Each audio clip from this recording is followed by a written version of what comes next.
Hey everybody, we're happy to see you again. How have you guys been doing? Where you been?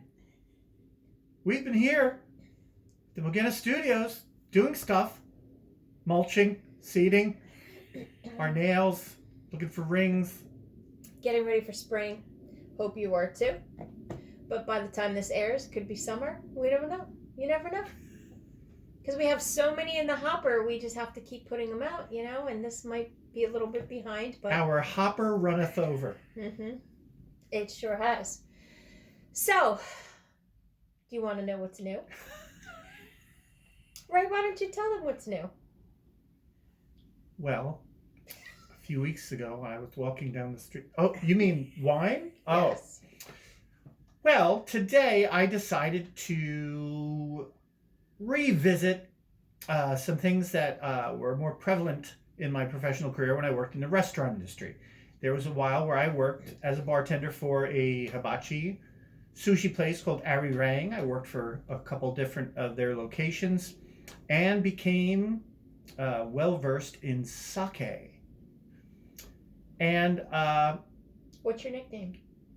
Ying Han Chi or something like that? Little Running Ray? What? When you worked at all these places, didn't you have like a nickname? A lot of Ramundo is what they called me in the back of the house. And I used to jokingly, the place was called Ari Rang. I would say I'm Ari Ray. At Ari Rang.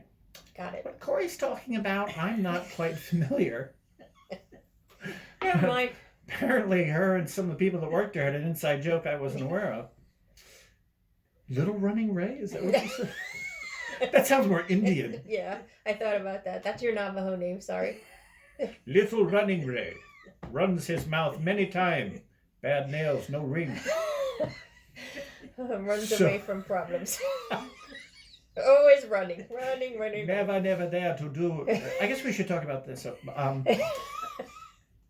Now, some of you are probably familiar with sake, getting them in sort of the little pictures if you go for sushi, and it's usually served warm.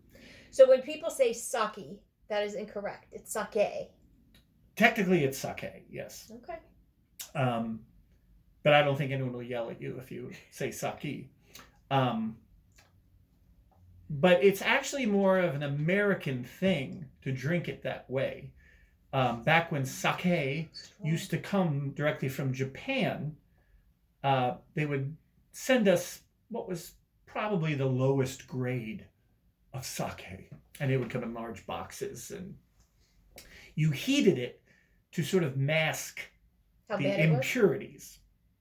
And so that's how most Americans got used to drinking it. And even now in Japan, they know due to tourism that even they will drink it warmed or at least offer to serve it warmed because they know that's what a lot of people expect. But did you know that there are actually high quality sakes, and some come in bottles this big and cost like $60, $70. But they're meant to be drank cold. Have you tried some of the expensive ones? I did. I had a customer who used to come in all the time and order the most expensive one we had, which would give you about a glass and a half. And he would drink a glass and then leave. And so there was always a half a glass left in this bottle. And this was a $50 sake. So that was like part of my tip the way I saw it. And, I like sake, so I thought it was delicious. But there are a lot of sakes that are meant to be drank chilled, like, white wines. And like I said, there's all different levels. But it's not even just this. Sake becomes the base for a lot of different cocktails. So it has a little segue where it almost sort of doubles like a vodka.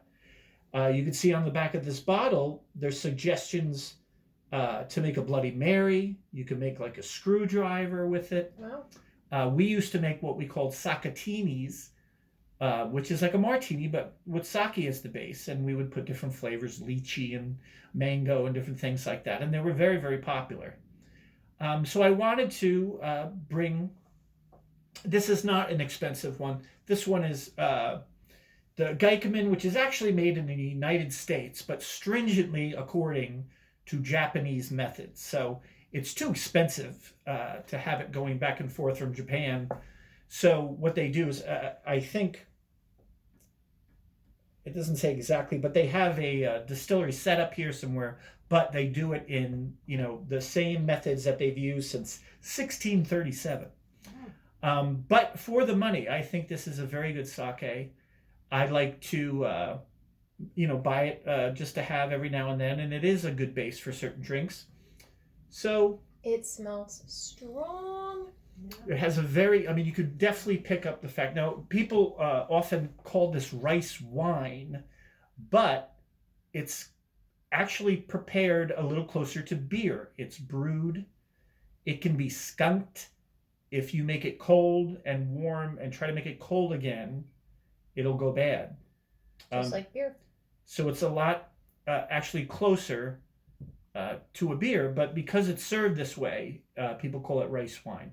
But it is made from rice. There are different levels where they don't filter it as much, and it comes out cloudy, and that's some of the actual rice pulp that still remains. And some people seek those out. They really like them because there's much more of a mouth feel to it. And there's flavored sakis, and there's sweet sakis. That there's a coconut kind, cucumber. Wow. Kaka, is that what you said, man? Coconut, James, coconut.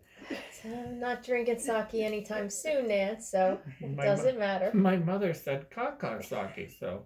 Now, how much is this bottle? $13-14. And then there's a larger 1.5 version that's like 20. So if somebody wanted to start out and try it, they've never really had it, there's something even a little bit cheaper that's drinkable? Honestly, I would say this is not the big investment. So if you're looking to try it, this brand, and there are a couple others, Fuji, Fuji is another one that makes a decent, inexpensive one. But I really think for the money, this is, a very nice sake. And you could also use this to heat up if you have one of the little pitchers at home. You pour this in, you put it in the microwave for a minute, and then you could have hot sake.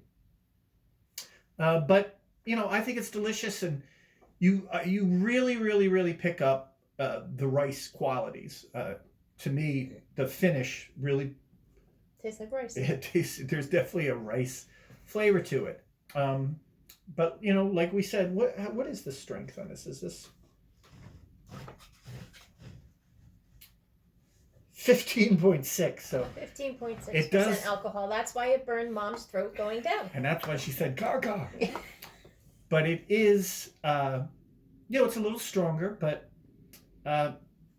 Sometimes you need that. If you're having, a seafood dinner, some sushi and stuff, they go really, really well together. It's no accident they came up with it. So if you've never tried sake, now's the time. Go out, try it. It's one of those things I think you're either going to love it or you don't, but at least you could say you've tried it.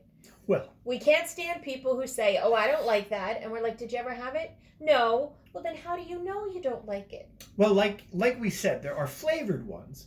So if you think it might be an easier segue for you to try it, if you try a coconut or a mango or a cucumber, or like I said, there's many different ones if you go to a store that carries enough.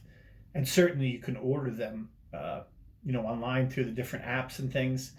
But it's certainly something I think worth exploring. And, I find it very enjoyable to have occasionally. And that's right. You heard it here. Ray used to drink leftover drinks if they were good enough when he bartended. It was in the bottle. I wasn't taking it from the glass he drank. He poured some from the bottle, and then it remained, and he would leave it. And so I would drink the bottle, not the glass, like Corey Kaka said. So the next time you're at a party with Ray, hold on to your drinks, is the moral of this story. Anything else you want to tell him before we wrap it up? Next time you see him, he'll have much better nails. Thanks for joining. And here's to good sake. Great sake friends. And perfect sake life. Namaste.